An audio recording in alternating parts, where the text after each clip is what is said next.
Praise the lord. ఇప్పుడు మనం ప్రార్థన ఎలా చేయాలో నేర్చుకుందాం. నీ గది తలుపు మూసివేసి ఏకాంత ప్రార్థన చేయు. యథార్థముగా నీ హృదయములో ఉన్నది ఆయన ఎదుట కుమ్మరించు. దేవునికి నీకు మధ్య జరిగే వ్యక్తిగత సంభాషణే ప్రార్థన.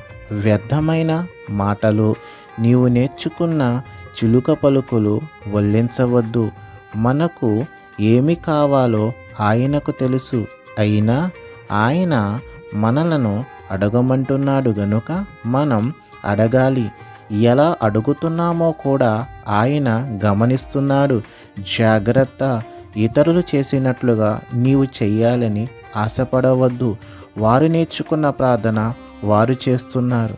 ప్రభువు నీకు నేర్పిన ప్రార్థన నీవు చేయి. ఆయనకిష్టమైన